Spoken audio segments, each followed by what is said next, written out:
तो दोस्तों हम बात करें नेशनल एजुकेशन पॉलिसी 2020 की। तो इसमें हम देखते हैं कि क्या क्या बदलाव किया गया है और क्या क्या हमें इससे फ़ायदा होने वाले हैं।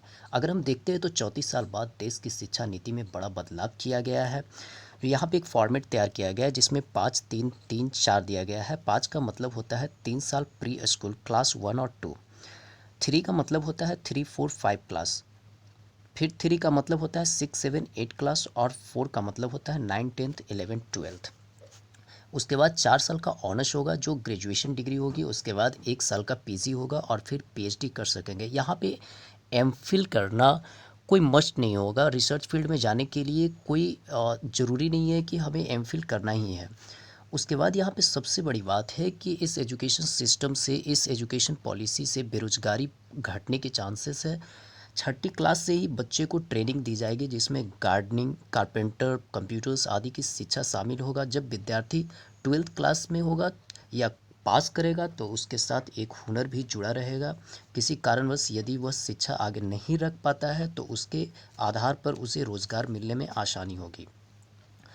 सबसे बड़ी बात है कि यहाँ पे स्टूडेंट्स का तनाव दूर होगा। परीक्षा को ऑब्जेक्टिव और डिस्क्रिप्टिव श्रेणियों में विभाजित कर दिया जाएगा। परीक्षा का उद्देश्य ज्ञान का परीक्षण होगा। इससे रटने की प्रवृत्ति दूर हो जाएगी तथा स्टूडेंट मानसिक तनाव से दूर हो। विश्वविद्यालय के लिए एक ही नियम होंगे और सारे विश्वविद्यालय का एक ही एंट्रेंस एग्ज़ाम होगा और उसी से अदर कोर्सेज में एडमिशन मिलेंगे। साथ में स्थानीय भाषा पर जोर दिया जाएगा। नई शिक्षा नीति में स्थानीय भाषा, क्षेत्रीय भाषा और राष्ट्रीय भाषा पर ज़्यादा जोर रहेगा और इन्हें बढ़ावा भी मिलेगा। और तो और इंग्लिश की अनिवार्यता को ख़त्म कर दी जाएगी।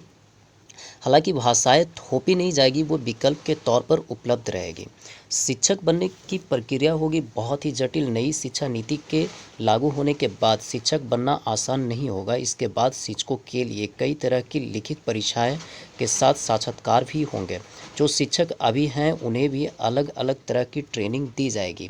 सेकेंडरी एजुकेशन में स्कूल चाहे तो विदेशी भाषा की विकल्प के तौर पर दे सकते हैं। स्कूली शिक्षा में तीसरी बात बोर्ड परीक्षा में बदलाव से जुड़ी है। पिछले 10 सालों में बोर्ड एग्ज़ाम में कई बदलाव किए गए हैं। कभी 10 की परीक्षा को वैकल्पिक किया गया, कभी नंबर के बजाय ग्रेड की बात की गई, लेकिन अब परीक्षा के तरीके में बदलाव की बात नई शिक्षा नीति में की गई है। और अब बोर्ड एग्ज़ाम होंगे और 2 बार होंगे। पास करने के लिए कोचिंग की ज़रूरत नहीं होगी। परीक्षा का स्वरूप बदलकर अब छात्रों की क्षमता का आकलन किया जाएगा, ना कि उनकी याददाश्त का। केंद्र सरकार की दलील है कि नंबरों का दबाव इससे खत्म हो जाएगा। साल 2022-23 वाले सत्र में इस बदलाव को लागू करने का मंशा जताई गई है।